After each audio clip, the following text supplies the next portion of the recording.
Hello! The jankiest mess behind me keeps getting jankier, but in a different way, and things are evolving, just like this show that you're listening to and or watching right now. My guest today is someone I wanted to have on since the first day we started doing this show, but he was too busy. He was one of the first people that was like, no, maybe late September, even October. And here we are, Spooktober, Oktoberfest, Cracktober, whatever you want to call it. The 10th month of the year is here, and it somehow feels like the year has just begun, and also that it's been here for 500 other years. My friend, developer of video games and teacher, straight from Uruguay, Rodrigo Fernandez. Welcome to the show, poorly framed Rod. Thank you for having me. Thank you. Straight from Uruguay. Where are you? Montevideo? Montevideo, yes. Yeah. It's we feel like being from Latin American countries, especially, it's like everyone's from one city. Like you only get to represent your country if you're either in Montevideo, São Paulo, or Buenos Aires, and that's it. It's like if you're anywhere else. Like our last guest was from Argentina, and I really thought he was not from Montevideo, and I was like, and you from Buenos Aires, and I was like, and where are you where are you situated? It's like Buenos Aires. I was like, fuck. I was like, not even a Mendoza, fuck. I mean, yeah. Well, the odds of having somebody from outside of Montevideo when it comes to Uruguay are even smaller because small country, smaller cities, denser population, whatnot. But yeah. You know what? I had to fix your image right there so we could get more of you. I'm kind of offset, right? I'm kind of like. Yeah, but I can do it. I can talk and direct at the same time. I'm the Hitchcock of this kind of medium, which means that I'll yell at you to get your best performance out of you eventually. I love that. But people are gonna call it a classic. Rod. So what is American jank if the image is not janky at first? Exactly. What if, like, if we don't incorporate jank into what we're doing, then what are we really doing? And questions like that make me know that you are a man to respect, to fear, and to be friends with. And so for the layman that do not know the legend of Rodrigo Fernandez. You developed a video game called Bearsus, which some people could call just the screenshot of this moment right now. Bearsus. We could just do like this. Two bears. But tell the people about yourself. Tell us, like, this is like a mixture of like video dating profile from the 90s and LinkedIn. All right. Oh my God, LinkedIn. I gotta add a little bit of tech bro spice. This is airing in November, so probably NFTs are gonna be done by then. So don't do any of that. But still, maybe blockchain, baby. Oh no, God. I'll do my worst. My name is Rodrigo Alem Fernandez. Alem is actually my second name, but Rodrigo Fernandez is actual full name. I've been. I love that. That is a really important part. There's some latency there. There was, but I love that you had to stop to clear up the whole Alem is not actually a middle name. It's my second name. You know, really, a man that knows how to use his time. Just this is the LinkedIn video dating profile. Is like already off to a great start. Already, known by his brevity, Rodrigo Fernandez. All right, let's go. Should I take it from the top, or should we just follow up on where? I don't know. Lucas is gonna have. Lucas is the one who's gonna have to deal with that. So I don't really care. I'll just take it from the top. It's like take two. So, my name is Rodrigo Alem Fernandez. Alem is my second name. You might know me as Rodrigo Fernandez, just straight up, first name, last name. I've been a game developer for roughly 15 years now. That's a lot. What is time anyway? And I've been working in video games for a long time. I created games for folks like Cartoon Network, Nickelodeon. I've created some original stuff that Goose mentioned Bearsus, which is a fighting game with bears. It's a grizzly fighting game with barely any controls. That's kind of like the tagline. And I love puns, so that really. Yeah, it's fantastic. It's full of puns, that game. And yeah, but other than that, I have a very strong interest for janky stuff, bootleg, and other shenanigans related to that. And whenever there's time to talk about this weird stuff that we enjoy, I'm all for it. So yeah. Awesome. And let's just get straight into it. We met when you're here in Brazil. I haven't been to Uruguay ever since I was a child.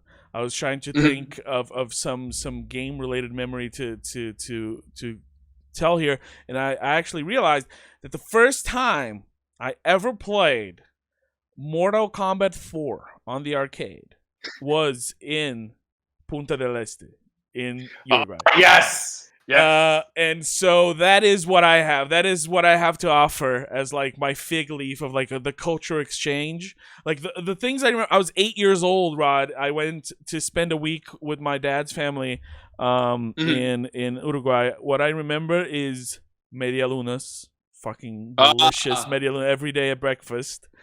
And that's the good stuff. The giant stone hand coming out of the sand.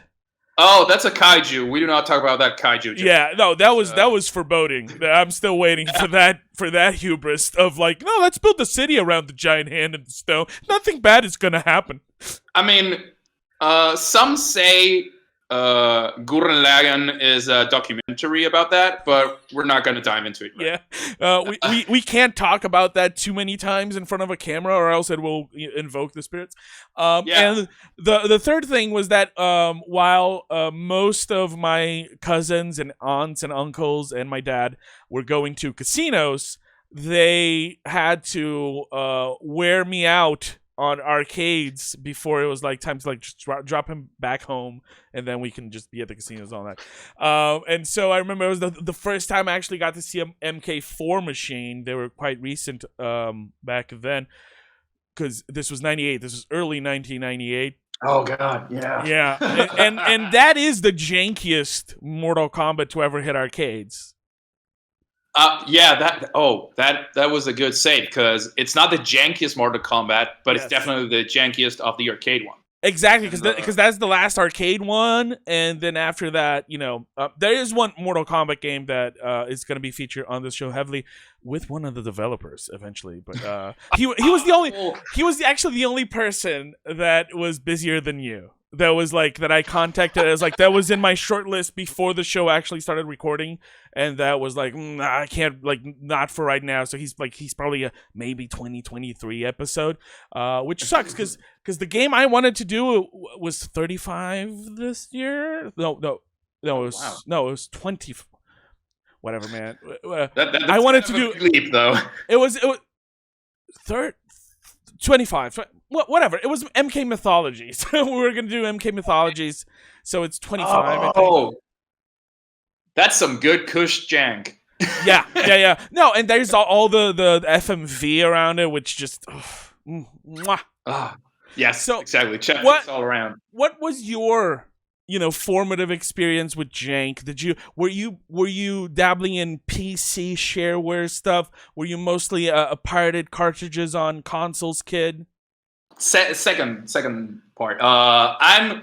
So there's a bigger story here, which is I'm actually from Chile. I'm Chilean. I was born in Chile. My parents are from Uruguay, and we moved back here when I was 15.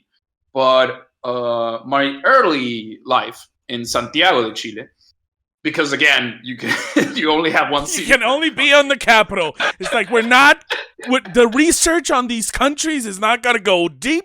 They have to be all from the capital, or like Blanca, who's like from the country of Brazil, the Amazon, Rio, everything all at once, all at the same time. So back in those days, I had an NES, and the pirate cartridges were a huge deal. So yes, I was a big fan of video gaming with NES and stuff like that. So my first experience with good jank was pirate cartridges on the NES, which is like the classic Famicom cartridges, which Yes. are like the shorter ones, and you got the adapter with the like little strip, so you can pull it out of the nest and doesn't get stuck inside. And yeah, that was my experience. I like bootleg stuff.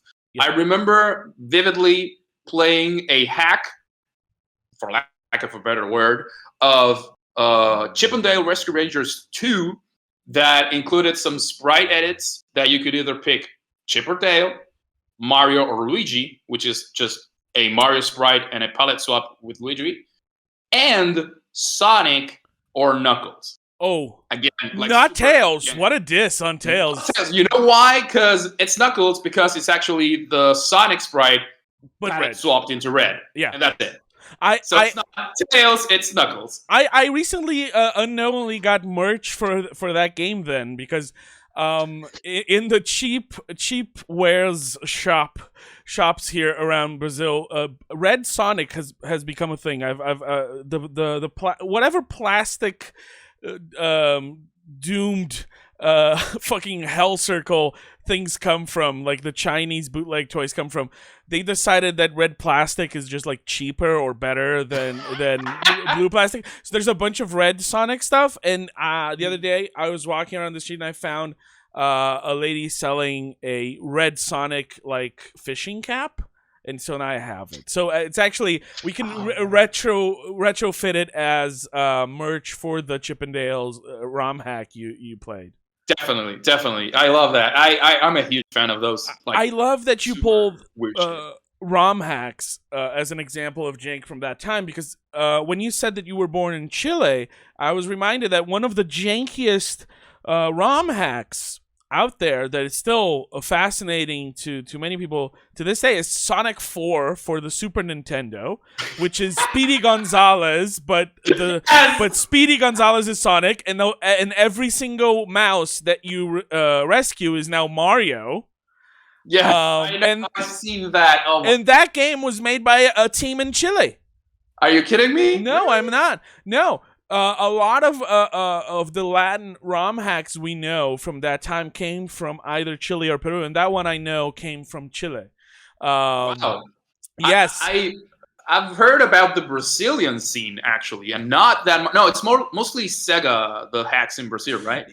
Yeah, we had the official translations as well. Like, we had the Tectoy stuff and, like, official versions of, like, Duke Nukem on the Genesis. What? It's a very expensive cartridge now. The Duke Nukem 3D got you want to talk jank, we can check that out later if you want. The straight, you want some straight pure, black tar jank. Yeah, none cut at all. I mean, no. Pure stuff you're talking about. And just imagine like a video game released for the Sega Genesis, what, 96, 97? Trying to adapt, and it's like, when they did it for the Saturn, it was already like, we're stretching this out. We're stretching this thin. But no, yeah, the Genesis version is just, remember Doom on the SNES? Well, yeah, what if thinking about that, what if less resources? Yeah, what if less resources though? and come on. Yeah, but that correlates to your career as well. I don't want to assume, but. Those people were working with an established franchise, an external studio, licensee, etc., trying to port a game or create something around an existing IP. And you said you worked, for Cartoon Network and stuff like that. How does that work? That relationship of like just pitching ideas to people who are safeguarding and kind of guiding those brands, and you can't just go, okay, so what we're gonna do is Chip and Dale's and Sonic and Knuckles. I mean, we wish we could do that. Yeah. But I mean, my trajectory when it comes to making games, I first joined a studio that was already working with Cartoon Network and other big brands. And the whole pitching process is, most of the time they have this request for proposals, like RFPs. And they say like, okay, this IP is coming out, or this IP is popular. we believe this genres could fit. Send us your pitch. That's kind of like the broad strokes, the TLDR of the process. And how many times is it just like, is the right answer just go kart racing? Honestly, not that many. Okay. If you ask me, at least, I mean, the thing is, in my experience, most of the games that I've done with those brands are web games. So they're limited when it comes to scope, when it comes to like the kind of weird shit you can do. But nowadays, like, I understand a few years ago, but like nowadays aren't just like isn't everything I'm playing on my phone just like technically HTML5 and you can do anything on HTML5? Yes and no. Okay. I bring it back to the scope and when it comes to scope, it involves budget. So it's like, yeah, we can do a kart racer. Do you have $100K to make a kart racer? No. Then not on myself. Not right now. No. Yeah, I have to go to the ATM. Yeah. So it's kind of like that discussion is what happens, and because we've been lucky to have like good producers on the other side, and when it comes to the other side, it's like Cartoon Network, the folks at Cartoon Network. We talk with the folks at Argentina mostly, and they are like super receptive, super good when it comes to that. So even though you're from Uruguay, you know, even though we're from they're so nice. It's like they're so nice. Yeah, but it's the other way around. It's like they really appreciate us, Uruguayans. It's like, oh, they're from Uruguay, they're cool, blah blah blah, and we're like, oh, these Argentinians. It's like those stuck-up Argentinians. God damn it. It's like a weird relation. It's like a sort of we're the Canada to the United States of Argentina. Okay. And so, okay, and this leads me to a tangential question I was gonna ask before you. Go ahead, because we haven't gone in any tangents just yet. no, that's not something we do here. So, what do you guys talk about when we leave the room? Like that we can't like fucking learn Spanish ever. And then Brazilian. Yeah, but because like this is a moment. Like I know, of course, you guys talk about us, even in front of us when we can't understand Spanish. Like I want to understand what is it when you know if there's an Argentinian and a Uruguayan and a Brazilian in the room, the Brazilian goes to the bathroom. You know what is kind of the look you guys give each other? I was like, what are those? Oh man, it's like That's a very good question. And the problem is, I don't know about you, but in my case, I do not have enough of a football culture. Oh, yeah. Have me neither. That trifecta of conversation. Because it's a classic. If you had like those three countries start discussing about football, you're done. Yeah. It's whenever one of them leaves, not only the Brazilian, any of the three, the other two will start saying, but he's not that good. That player's not that good, whatever. That's kind of like... I'm sorry, but I just have this thing in me that I need to start beef now, but it's going to happen. But I'm going to say, like, what? Because we have Pele, they have Maradona, and what do you have? Oh, we do have... Right now, we have Luis Suarez. No, right now. Who do you have of, like, the greats, of the icons, of the fucking Mount Olympus of football, my dude? No, there's no one. There's no one. No, you know of. If we don't know of him, that's the whole part of it. Like, who is the great icon? No, at least here, like super culturally, the championship, the World Cup that was won back in 1950, is a huge deal. Uh-huh. And it's actually Maracanã, the Maracanazo that happened. Oh, yeah. We lost on our own turf on that one. Okay. So, sure. That's the beef. Okay, so who...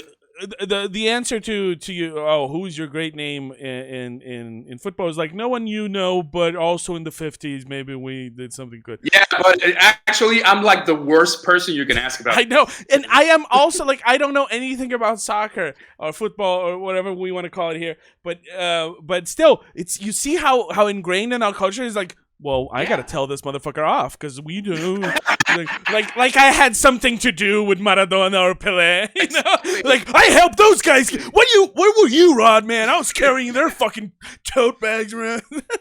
So there's like a common line in Rio de la Plata.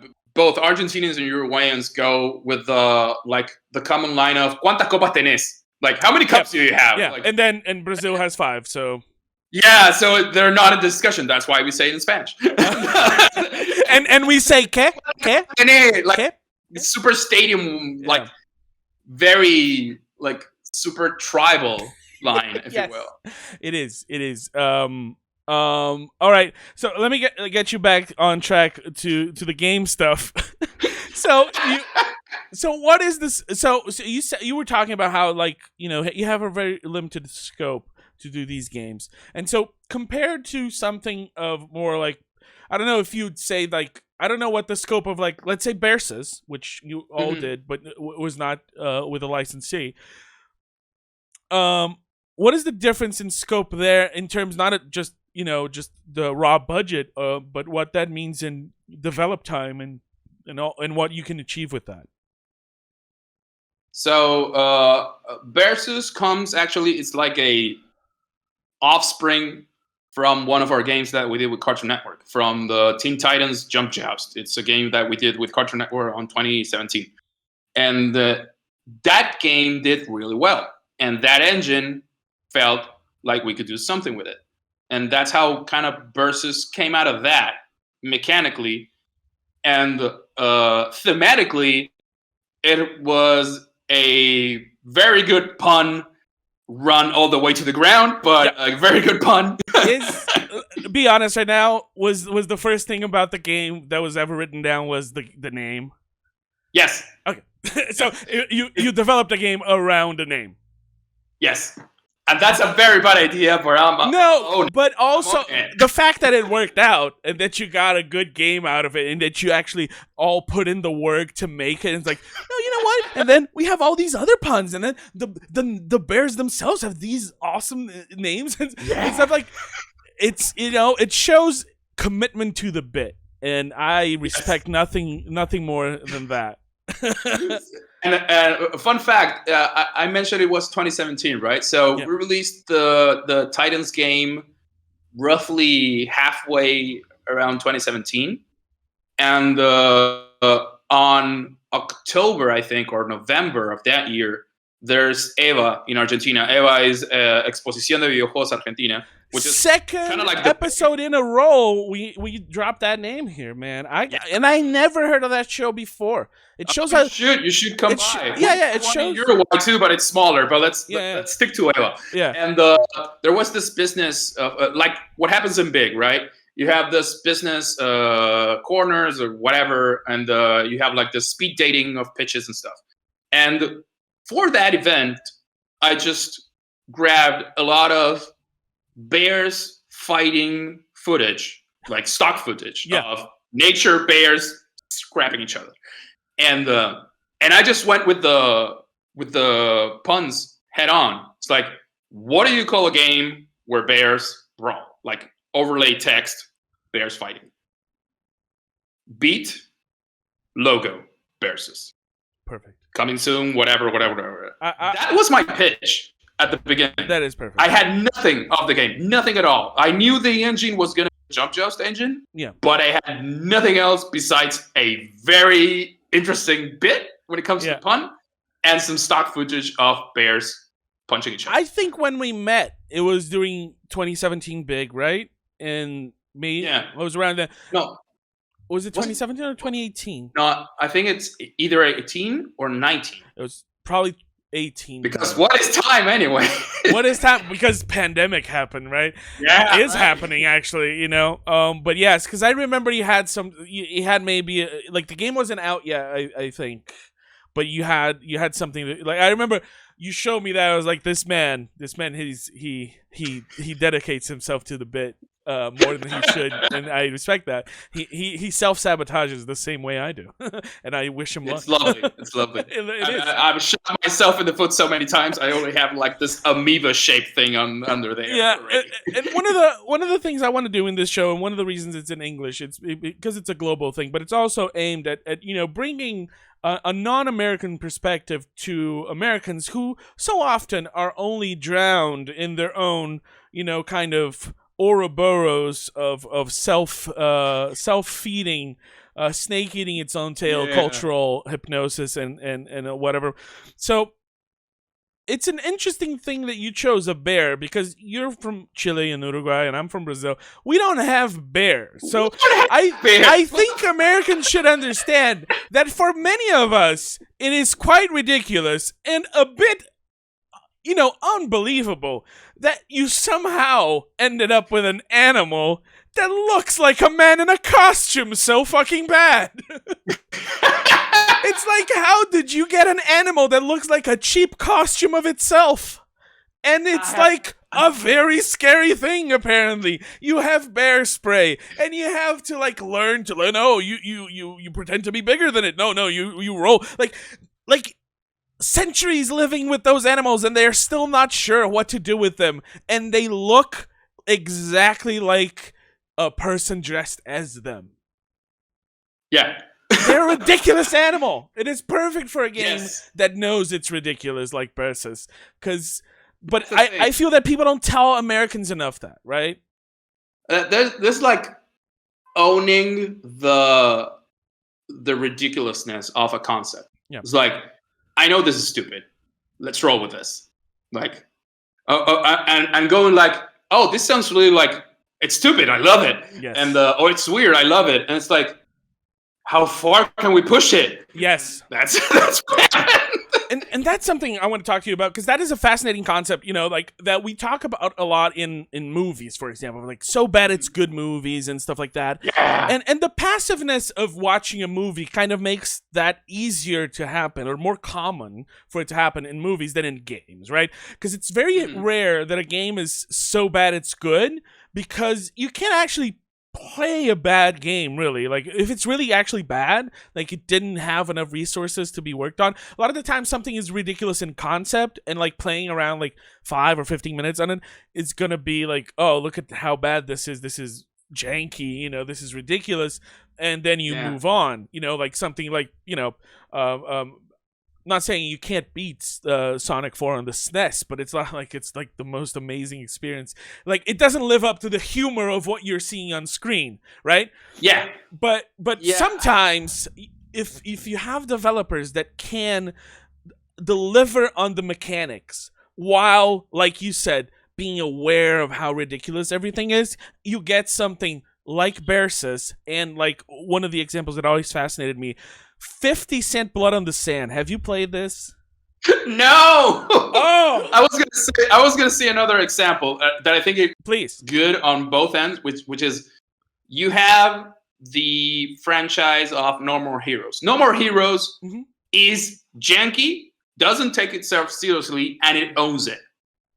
It knows it's bullshit with its premise. It's what's the premise of No More Heroes? You're a weeb that has a fucking pseudo lightsaber as a weapon, and in order to get laid, you gotta kill 10 weirdos. Yeah. That's the premise. And they own it. And that is fine. And the game is janky, but you kind of this is the good kush jank that I'm expecting. I'm gonna be the super hipster guy, and I was like, you know what? Actually, I prefer D4. D4 is it's the same, it's the same approach. It's Suda 51, and you add that the I'm making a noir 90s American TV show about a detective, and it's only for Kinect. Because when I played it, it was only for Kinect on the Xbox One. And it's the first time I hear about this. You have never. It's called D4. Dark Dreams Don't Die. That's why it's called D4. and it's now it has come to PC. It eventually came to PC. You can play it on PC.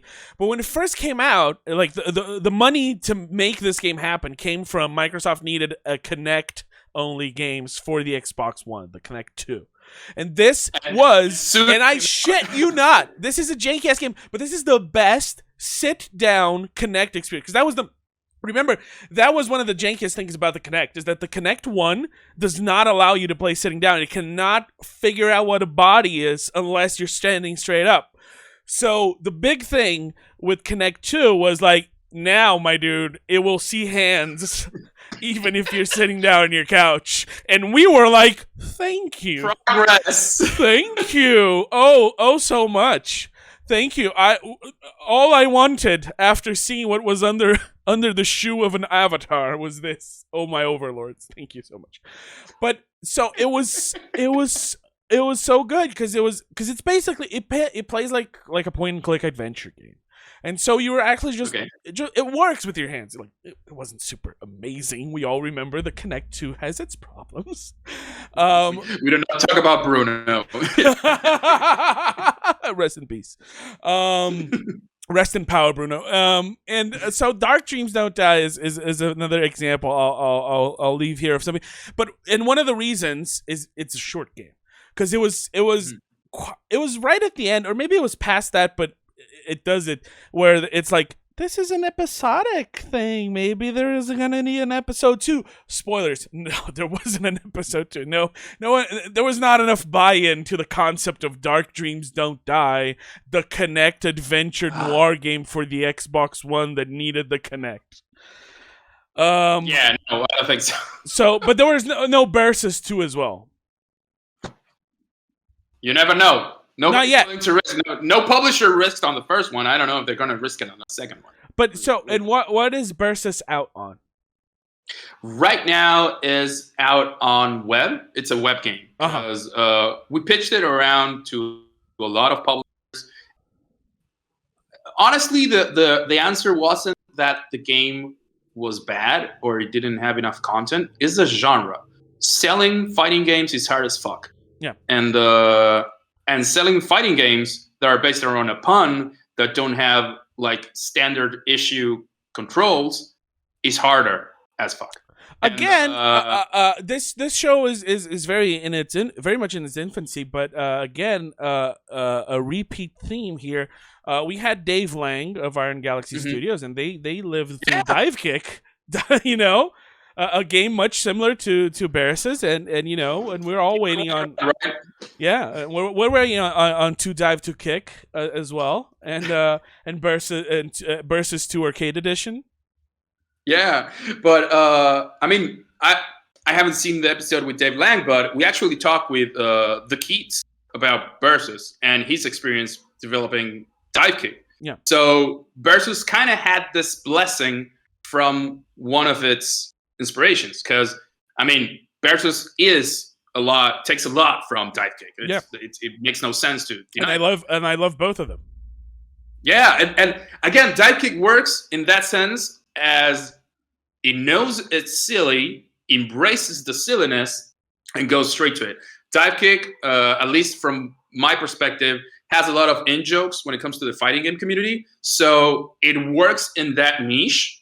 And it fits perfectly in that round hole, round peg.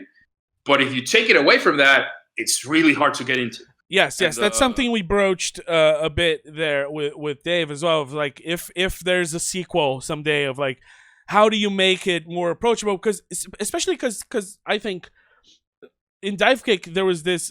It was very explicit in their you know, ethos there, but I think in all simpler fighting games like Bearsus, there's also a lot of value there for like, this is a great way for you to learn the basics of competitive video game fighting, you know, the whole you know paper rock scissors of it all.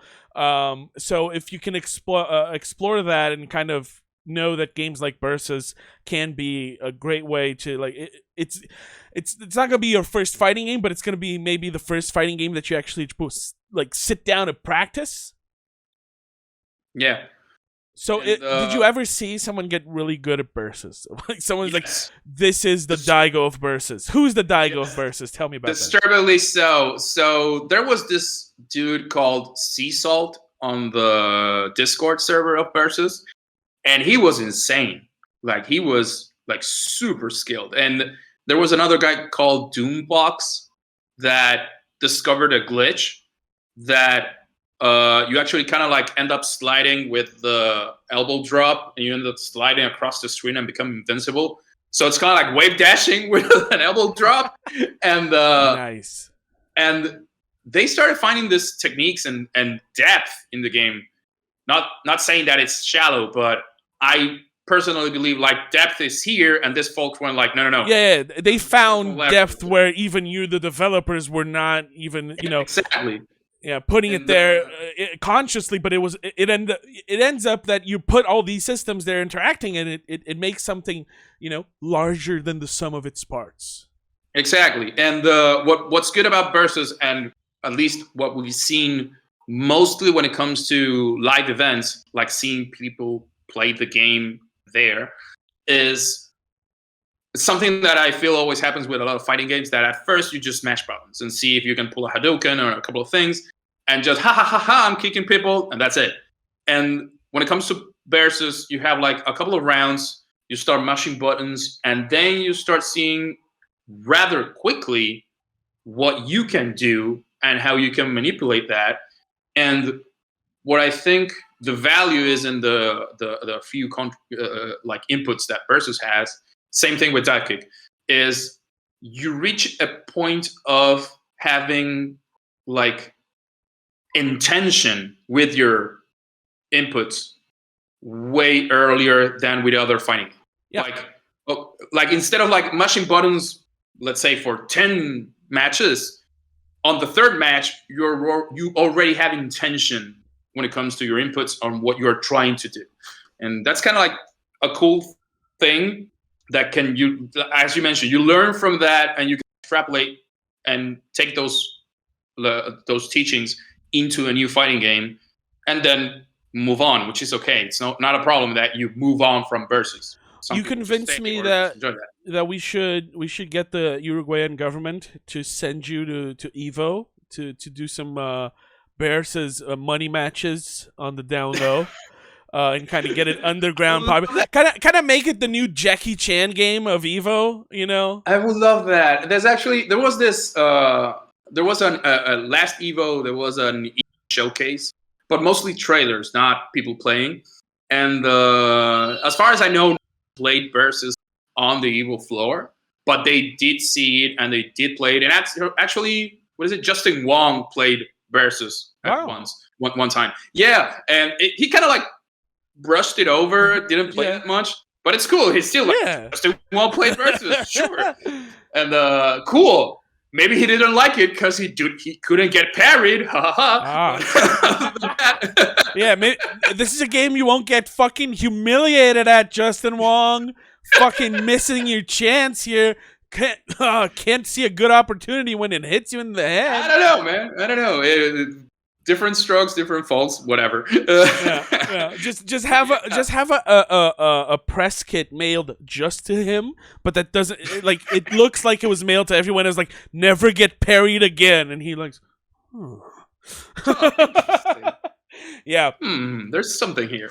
But and speaking of the power of simplifying mechanics in fighting games to teach.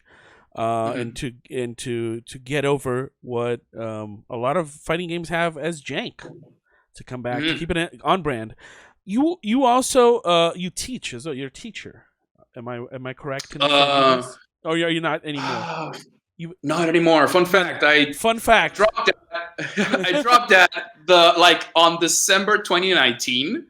It's like a premonition. It was like saying something's gonna get fucked up, so I gotta drop it. Yeah, fuck the children of tomorrow. There is no tomorrow. The future is gone. Fuck them kids. Fuck them kids. Like, hey, I ain't gotta teach you nothing. You're not gonna have that much time. But you had the experience of teaching, and yes, I did. Yeah, and teaching in video games is a touchy subject, right? Because every time a game explicitly wants to teach you something, why does it immediately make the game 10 times as janky and bad? Is actually a rhetorical question or an actual question? No, I want to. Yeah, as someone who has been on both, like you made games and you had to teach people. Why is it that you never combined the two? The problem is most of the time when it comes to production cycle, tutorials are at the end of the production cycle. Right. For better or worse. And when it comes for worse is you don't have time, you haven't tested the tutorial, or you don't have enough time to QA the tutorial, so the tutorial is janky as fuck. Right. And so it's kind of like that's the quick answer, if you will. That was a great answer, especially because I was not even thinking of that, but that was like a good poll. I was thinking of edutainment games. Oh, you're going that way. I was like, man, why isn't Mario Teaches Typing one of the great Mario titles? Oh man, that's a weird question, and I've had my fair share of working with edutainment stuff, and oh man, I mean, what I feel, at least in my experience, when it comes to edutainment, is it all goes back to scope and budget. There is never enough budget to actually test things with kids as you should. Because if you have like this hypothesis, like saying, I'm going to teach kids about geography and I'm this quiz type game. You sure about that? Yeah. How sure are you about that? Have you tested it with fucking kids? That's the thing. Because most of the time it stays on the hypotheses arena or the academic arena, as in this book says that this should work. Has a kid actually tried it? That's my reply. Yeah. And most of the time is we don't need that because the book says XYZ, and it's like fuck that book. Yeah, and I guess it's just like, you're talking about scope and budget, and also your client as well is not a game developer, as in most cases. Yeah. So what they know is like you have to hit these topics, you have to mention these things. These are the things we want to teach. But there's no equivalent of like, and you also need to hit these fun marks because that thing doesn't even exist. There's no like way of like, oh, we have the enough of the fun factors that will alchemically create fun. Yeah, it's a weird place. The edutainment world is very weird. Here in Uruguay, what we have is I believe you have something similar, but we have the one laptop per child program. No, I remember that was supposed to happen. Adam, if it happened here at any point, it was very, very limited. Okay, and here it wasn't like a huge deal. We had a brand. You have like what 12 children in the whole country. That also helps. Like it's a small country. I mean, come on, it's a small country, and it's actually a very old country, as in demographically old. Yeah. But well, let's say there's like what 300K, 500,000 kids. Let's go with that. But still, one laptop per child. It was called Plan Ceibal here. Ceibal, like the ceiba, which is a tree or something. And it's the juice. It's the tree juice. That's how you say it in here. It's tree juice. There we go. And so the one laptop per child program was pushed really hard by the government back then, like 15 years ago.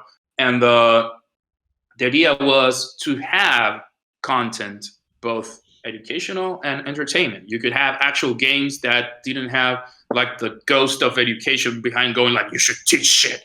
And then what has this kid learned in the last 5 minutes? It has learned to throw a Hadouken. Get the fuck out of my back. And that's it. and stuff like that. So there's a lot of like the Venn diagram of studios here that have tackled content for that platform, and studios in general here have had contact with Plan Ceibal in some shape or form. Right. And across the years, it has been either passable when it comes to the relationship with that government agency, or it has been an absolute hell. and it's like the best market it has ever had is when it comes to that relationship, and mostly based on what you said, that the folks on the other end are not game developers, and it's a government agency with everything that entails, all the red taping, all the bureaucracy bullshit, and stuff like that, and yeah, results may vary. Your mileage may vary. Some studios have managed to pull it off and have some great content in spite of all the bullshit. And some studios have gone like, you know what? Fuck this. I'm just going to finish it and just call it a day. And fuck them. And yeah, it's been weird in that sense. We do know our edutainment and we know how things should work to make something engaging. But if it falls on deaf ears, it's, yeah, what are you going to do?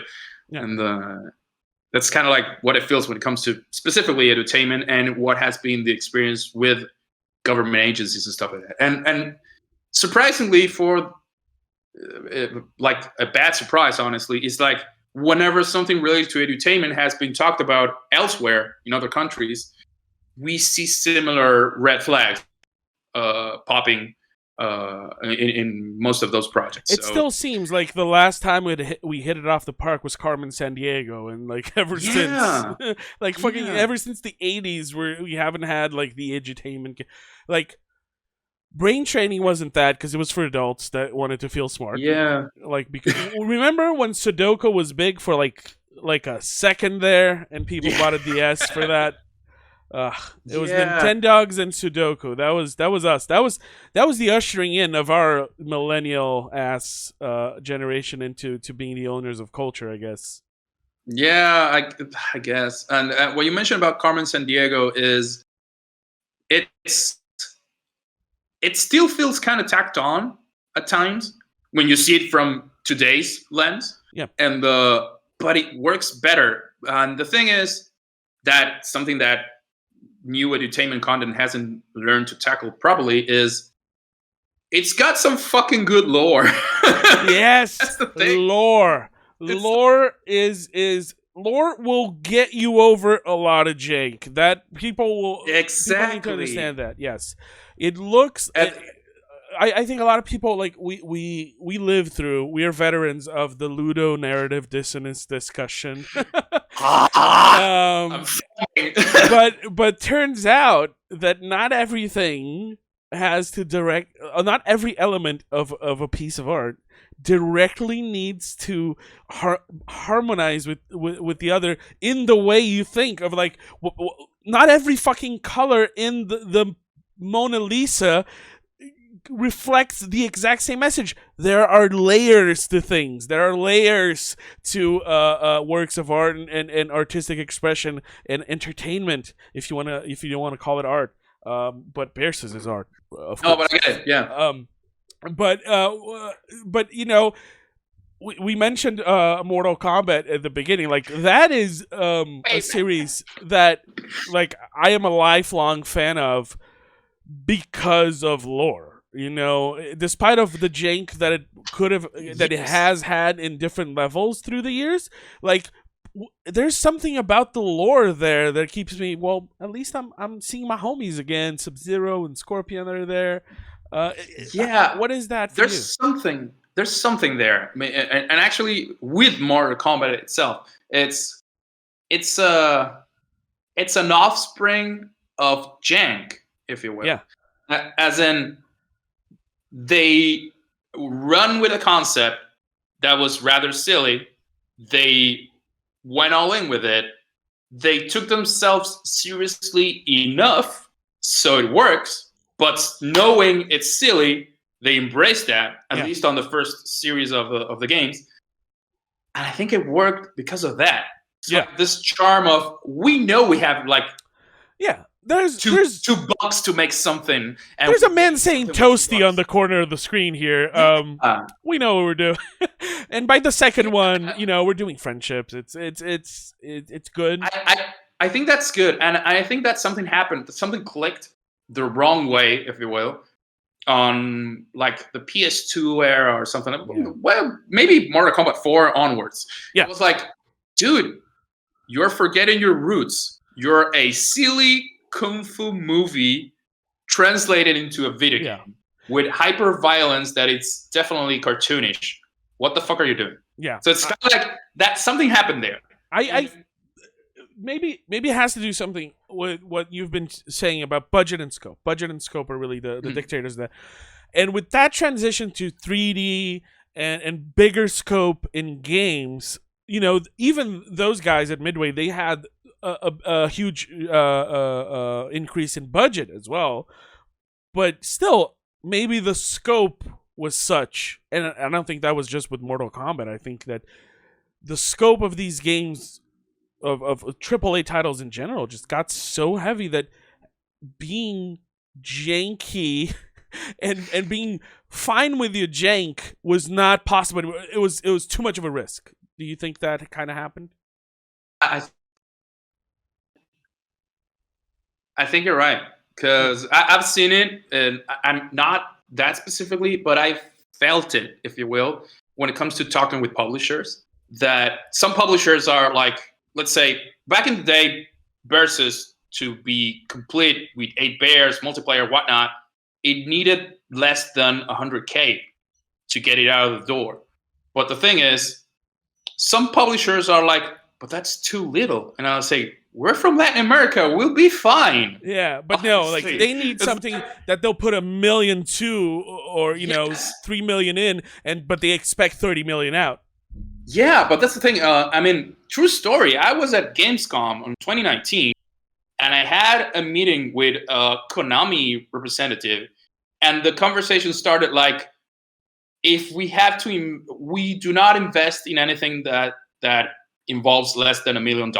And I was like, okay, let's talk Ninja Turtles in time or something, because we're wasting our time. Yeah, it's like, well, I'm not gonna take your money, sir. Because on the other side, at least on my end, when it comes to like a producer, when I'm wearing my producer hat, and I'm thinking of a game that is 100K, 200K at best, and somebody says like, "Oh, what are you going to do with $1 million?"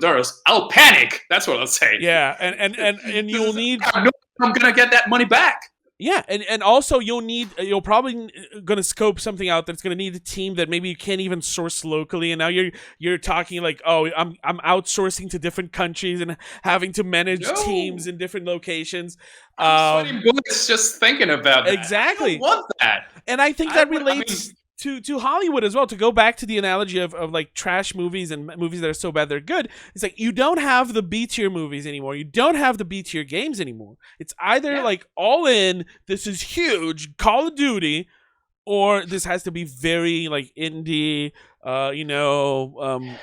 very, very low budget, low scope, and sometimes not even that, because you look at the indies today and you have like $500,000. An actual $1 million on an indie? Yeah, it's like it's triple I, they call it now.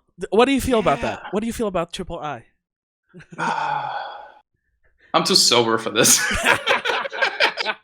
I get it. No, but I mean, I understand. Yeah, it's weird. It's like, because like even like while we're recording this, the Steam Next Fest is going on.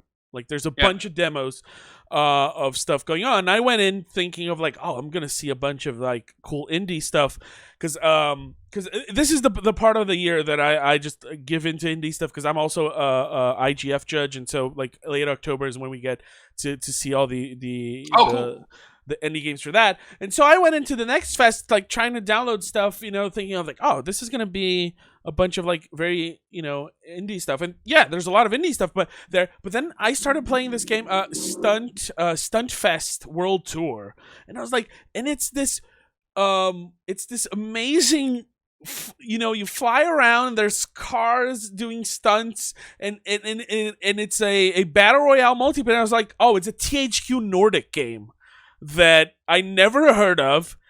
It doesn't have the same marketing budget as a AAA title, but it clearly has like a huge team working on it, a lot of art assets, a lot of like network engineers working on it, but it's still like fighting it out duking it out for some space at the next fest for some streamer to check out that demo live on Twitch, and people wish list the game, and you know. And on the other side, it was like a bunch of like clearly like one developer games putting out like, I have this prototype of one car and one track, sir, please.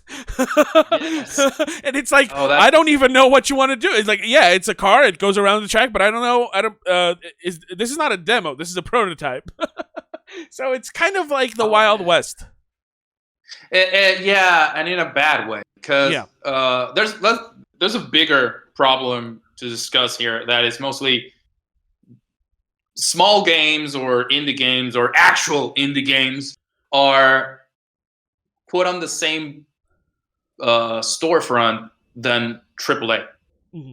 And that is good on one end, but it's terribly bad on the other. It's like we don't have, for lack of a better comparison, like you have the AAAs, let's call it the Oscar movies. You don't have the Sundance Festival. No, yeah. There's no such thing. You don't have like, where are the indies? The indies are going to go for the Oscars, Sundance. Yeah. Like, that's the thing. Or even more local stuff, like what people joke about, like, oh, where's the Iraqi movie that's in black and white? We don't know. Well, we had games from all over Latin America and from Iran and from a bunch of places get a little bit of traction there. Maybe in like the PS4 kind of generation there, but it was almost, in retrospect, I feel like some of that stuff was tokenized a bit of like, see, developers, bye, you know. And still, I know there's still initiatives like the Developers of Color initiative at Microsoft and stuff like that. And yes, you know, it is getting better a bit in decentralizing not only from white guys like us, but you know, from white guys from North America and Europe to different countries developing their games, but. Also feels like, yeah, a few of those indie studios hit, and it was like, oh, all right, you made a game for like $1 million or less, and it hit very well, and you made maybe 10 times that, but you had to recoup costs, and now you have to invest the rest of that in a new game that's going to cost pretty much all you made on the first one, and now the scene has changed completely, and all the support that was there before maybe isn't there. Is like maybe the dude that got you into Microsoft isn't even there anymore, and if he is, what he can get you now, it's not the same deal, but maybe he can get you into Game Pass, but it's not going to be enough to cover, but you're going to have to be exclusive for a while.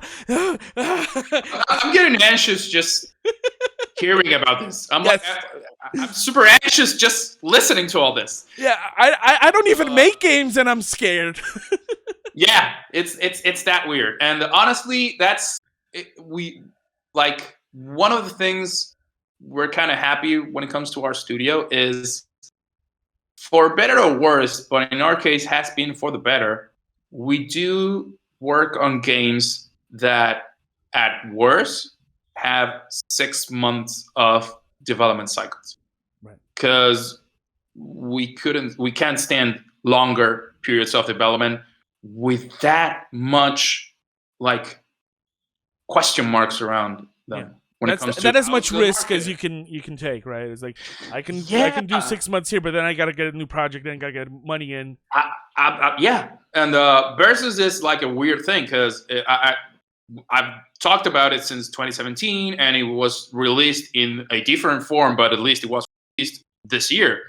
But actual continuous development, it was at best 6 months too. Right. So that's the thing. It's since it's our original content, it was a smart allocation of resources in between projects. Exactly. That's kind of like how you can look at it. But still, it's like whenever we have games that have longer development periods, it's super anxiety inducing for us. We're a small studio. We're 6 people now, and we're struggling to like pop up after the chaos that has been the beginning of the pandemic, because we're still in the pandemic, right? But we got hit big during the pandemic. So we're trying to like, okay, let's see if we can get back on track. And if you say like, let's make a game for a year. Yeah, it's like, what? I don't know, man. And I don't know how the economy is it there, but like, speaking of us, for example, like our currency just devalued like a bunch for, because of COVID and because of the government as well. But even with that, and thinking of like, there's just tools you got to pay for and just stuff that you got to and stuff gets.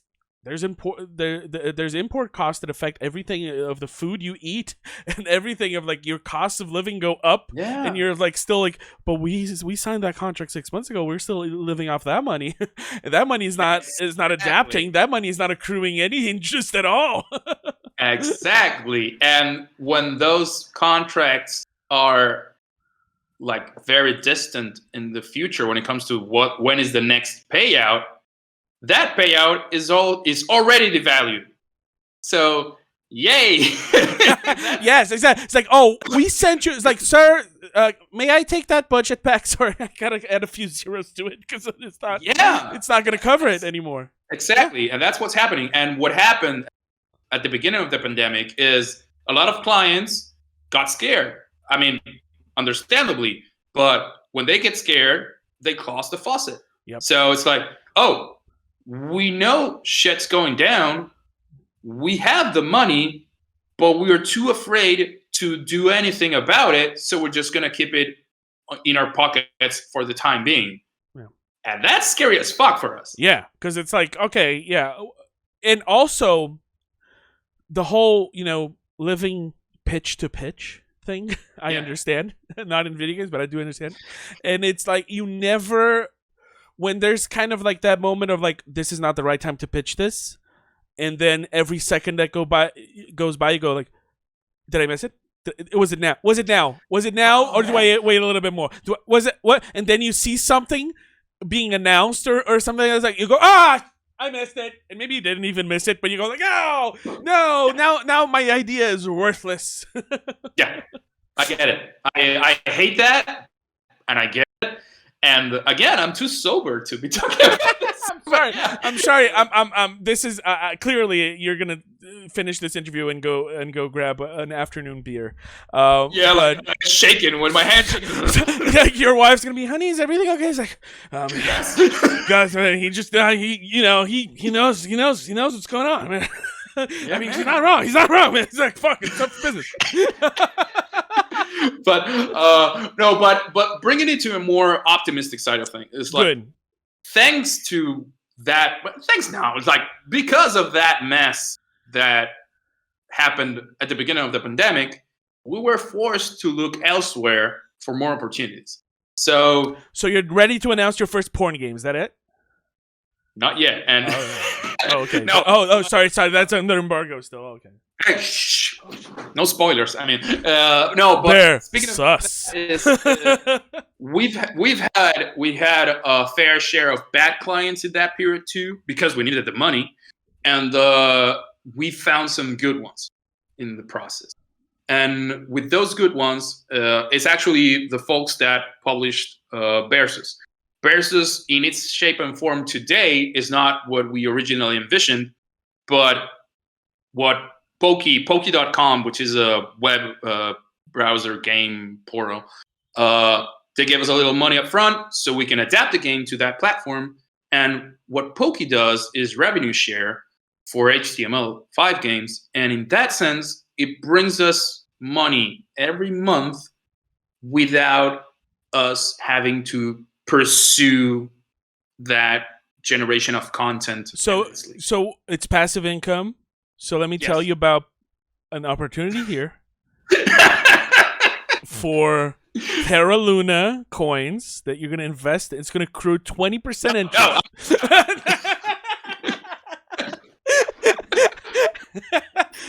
Passive income, my dude. Have you heard of Herbalife? Let me tell you something. We're gonna set you up with a starting. MLMs, men loving men. I mean, I wish it was more men loving men and less Mary Kay cars driving by. Oh man. But speaking of lovable jank, of games that are not AAA, games that do Yeah. with advertising and license, still a great game design. My T-shirt today for those watching on video. Pepsi Man, one of our shared loves in the video game industry Yes. that really created and fortified the bond of this friendship over the years on Twitter. Every time one of us, finds something else about the lore of Pepsi Man, that Yes, makes there it is more lore. interesting. We have found depth in the love of Pepsi Man that we could not predict, and certainly the people at Pepsi creating this character could not We predict. found love in a hopeless place. We did find love in a hopeless place. And I think this is the perfect time for us to combine that with the pitch we've been kind of creating over DMs over the years. Is that we want to do like this universe of soda mascot video game. We're not sure if Sodaverse. the Sodaverse. It's not. It's more ambitious than like metaverses, just like being like the Smash Brothers of it all. It's like maybe they go on adventures, like maybe it's like different titles. Like Mario has Mario Tennis, Mario Golf, and all these characters kind of are there, and that because we first started looking at, you have Pepsi Man, you have Miss Diet Pepsi Twist, all the classics, and then you have Mexican Pepsi Man, you have French Canadian Pepsi Man, all these variations. Quebecois Pepsi Man. Quoi? Si, oui. Pepsi. It's fun. We can make fun of the French. Any colonizers is still open game. Open for mockery, for sure. Exactly. I gotta get developers of French Guiana here. Like, do you even know someone? Like, there's some countries in South America that I learned about in school that I still go like, are it? It's I like, honestly do not know what. I don't know goes anyone on from there. French Guiana, and I don't know. Like, I've seen it mentioned in like Jonestown documentaries, and that's kind of it. Like, is it a hoax? Is it like, I don't think the Earth is flat, but maybe some countries just don't exist. Yeah. I mean, they're not even mentioned as tax havens or anything. It's like, like they don't even serve that purpose. Like, you never hear of like McAfee like fleeing to there. yeah, or I don't know, Nazi refugees. Nothing. No. Argentina took care of those guys. Like, they are like, hey, everybody, lay their hose in party. That's the kind of beef we can get with them. Yeah. With their, But like, it's not like Brazil is any better. It's like not, like there's a movie called The Boys from Brazil for a reason. But okay, so how did you come to find the jank and love in a hopeless place of Pepsi Man? How was your personal journey into the Pepsi-verse? I want to know. Because I can tell you then my story. I mean, I'm sure it's not that interesting compared to yours, because I don't remember it that vividly. Okay. Like I remember the Chip and Dale story, but it was like, okay, I let me set up a picture. Back in getting comfortable. Back in 2007, did I say it right? 2007. 2007, gringo. Back, we had a website with a group of friends called diosnoslibre.com. So it's like, ooh, that was a good catch. That was as an URL appreciator.com. That was a good catch. Yeah, I have no idea it was available, so we picked it because it was like this. Like, this is the first time I'm going to announce this. We got a good URL for this show finally. AmericanJank.online. We got that one. It was $1. It was $1.99 actually. Nice. We were gonna get the .com, but then like this was even cheaper, and it's kind of America Online as a URL. So AmericanJank. Wow. .online is our URL now. That's the thing. But yeah, we had this website that started off like a group of 20-year-olds making the closest thing to crack.com. Remember where crack was a thing? Yes. And like we started writing articles and making dumb videos and stuff like that. 20-year-old folks messing about nerdy stuff, whatnot. And we had a set of forums. And this is actually how the video game like part of my life also got started. So when it comes to development. So we had this forums, of course, PHP, BB2, because it was the style at the time. And some of the users were very they went into the depths of the internet. What was back then the good lot of commas here, the good moment of 4chan. And when you could find like good jokes or like some like memes and stuff like that. So if I'm not mistaken, I was introduced into the Pepsi verse because one of the members of the forum found about Pepsi Man in either 4chan or something on somewhere else and shared it in our forums. And it was like, oh my God, what is this? I love this. It's super weird. Blah, blah, blah, blah, blah, blah. And that's how I got myself into the Pepsi verse. And bringing it back to what I was mentioning about game development, the first games that were actually published somewhere that I have worked on were under the Dios nos libre banner, because the first game that actually made headlines in Uruguay was a fighting game with Uruguayan politicians and celebrities fighting each other called Chorua Fighter. Oh, we had political fighting games like flash games here as well. The early 2000s were quite a moment there for flash games and political discourse, and none of that led us into a bad road about how we deal with politics. As not at all. No, it didn't lead to some weird depolitization that opened the space up to fascists to take over. Well, anyways, so my story with Pepsi Man didn't lead to anything very, let's say, what would you say? Constructive. There was nothing constructive coming out of it. It's just stupid till this day, my love of Pepsi Man. But what happened was it was the summer, and remember, folks hearing this, summer for us is December, January, okay? Yeah. So they have to think about that. So it was summer 2000. It was probably 2000 to 2001. And Pepsi Man came out in 2000. I was spending like I did back then. I was spending some time with my on my grandparents on my father's side in Pelotas, deep south of Brazil, where the summers are scorchingly hot and humid and terrible. And it's one of the parts of Brazil that's closest to Uruguay. So you know what I'm talking about.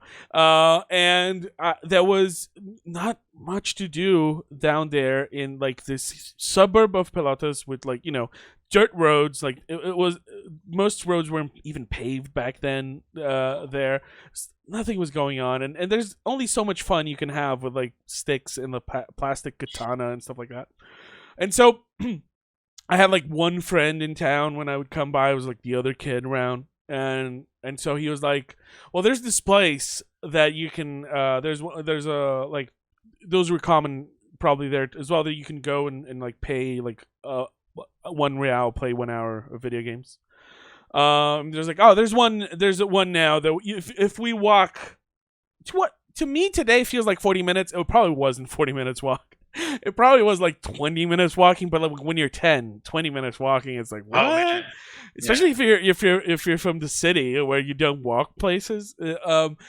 So we would get some coins from my granddad and stuff and go, and it was very, very hot, very hot. And so I always stop in the middle of going there and buy an ice cold king size Pepsi glass bottle and drink it on the way to playing video games. And one day, like, I was just going through all the weird CDRs they had, and this one had this Pepsi mascot that I had never seen, and I was starting to like create a personality around being a weird kid, and like I prefer Pepsi to Coca-Cola, and that's not normal, and I get that. yeah. So this spoke to me deeply, and so it was like, there's this game where you play as the Pepsi Man, which again, not a thing we ever knew because it was a mascot from Japanese commercials, but since we played pirated games, there was no such thing as imports or non-imports. Like, everything just gets everything's gonna get burned into a CDR and end up eventually at some shady ass game store. So you're gonna have access to everything all the time. So it was basically the internet. You just click on this. I want this, and it just became this self-fulfilling cycle of like drinking the Pepsi on the way there, maybe when playing Pepsi Man and playing Pepsi Man with all the crisp ass sounds, because it was sound samples of like the can opening and there's the crazy dude drinking all the Pepsi and buying, and it became a fantasy, like a fetish of mine as a child, of like, instead of buying the big ass 2-liter bottle, it's like buying cans, man. Just having cans at home, imagine that. Like, just have a 6 or a 12 pack of cans, and he's just like munching on Lay's and chugging Pepsi, and I was like, I want to grow up to be that man. It's like, and I did. and it was this and it created for me the first time of like really dealing with monetary investment type of decisions of like, do I spend one more coin playing Pepsi Man, or do I save it for a Pepsi on the way back? Oh my God, you were like the target audience for Pepsi Man back then. And somehow like they didn't release it anywhere near where I lived. Oh man, because I think seeing it from the outside is Brazil has this very, I don't know if I can translate this concept properly, but has a very Japanese feel to it when it comes to compared to the rest of Latin America. Yes. We have the largest Japanese community outside of Japan, and so there's a lot of influence. Yeah. Yeah, but what I go with that is like, you can have like, say, hey, you got Latin America, but you got Brazil. Oh, like, okay. It's its own thing. Right.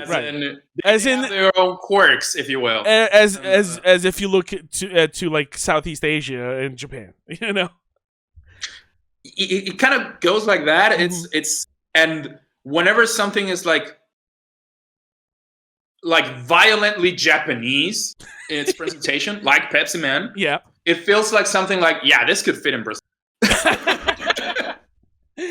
I get it. I understand. Oh man, this has been a lovely conversation, and for those yes, please.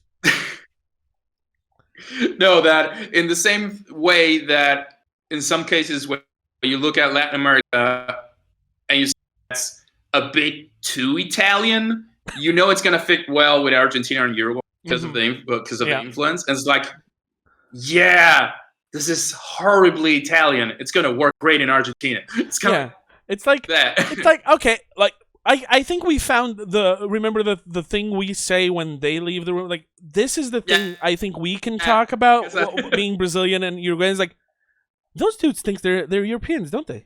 Those fucking idiots. Yeah. They think they're fucking European. Yes.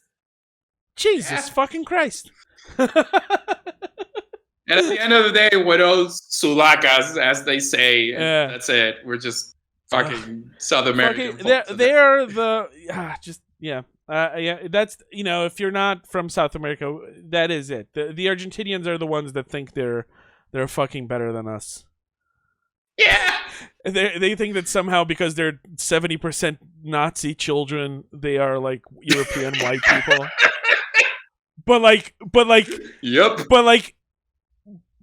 But England spent like half its military budget just trying to take some fucking islands off of them. Of like, you don't even get the Maldives.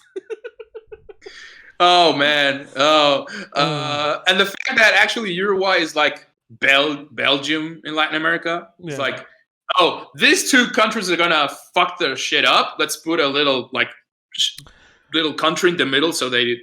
But I have to remind you that at one point there's a country we're ignoring here and that we should look into. That because the only thing that brought Brazil, Uruguay, and Argentina together was beating the shit out of Paraguay. That was the Paraguay War, and we the three of us said, you know what, guys, just these fucking guys, man, let's put them in their place. First of all, we're gonna put them in their place.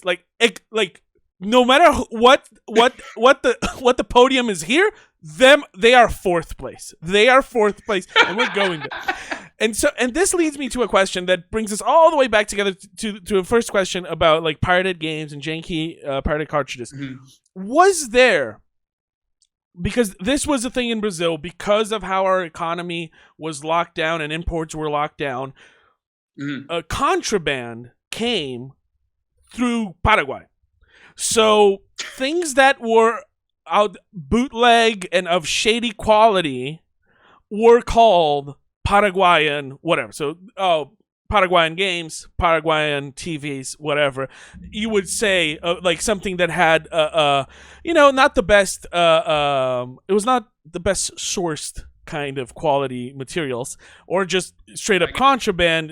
Maybe it's I got this SNES from Paraguay. I didn't pay some import taxes. It's the Japanese model, but we're gonna get the guy to get the step down converter. It's gonna was that a term that was used in Uruguay? I think it was in Uruguay. The thing is, I my formative years. Oh, you were still in Chile. Were in Chile, okay. But it was a running joke. It was a trope saying something was from Paraguay as a kind of like a shady thing, and not in Chile, more in Uruguay, as would be expected because of the proximity. But to this day, I don't know if it's the case in Brazil. When you have low quality weed, you just call it paraguayo. No, we don't. We just call it prensado. But it's the one that we just don't call it Paraguay, but it's the one that usually came either from Paraguay or Uruguay. A few years ago, started getting a lot of Uruguayan weed here for some reason. I don't know, man. We're getting good at that stuff, apparently. I don't know, man. It was a dude named Pepe would come around. Yeah, el porro del Pepe, as we say.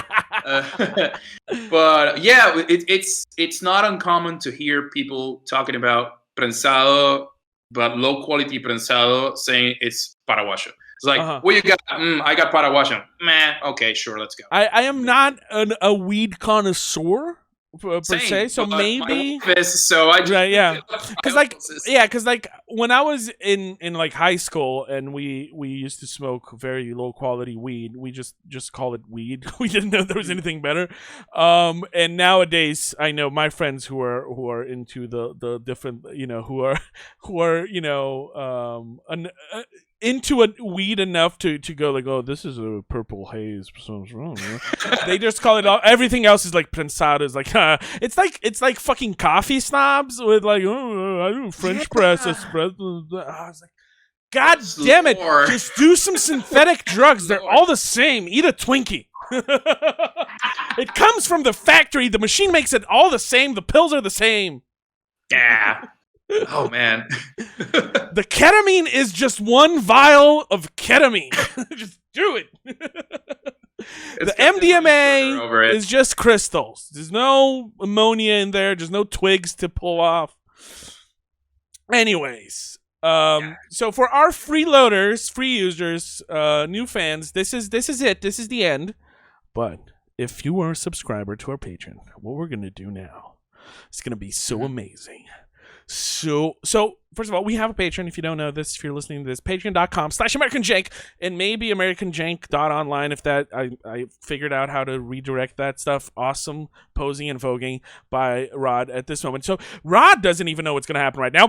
So going back to the original proposal of this show was to always put a genre or kind of like a type of game or a game that talks about a certain subject or depicts a certain theme, and put an American and a non-American try at that and see who's the jankiest. Is it the American or the non-American? Who truly is the jankiest? And so we're going to go to our first contender today. So, Pepsi Man.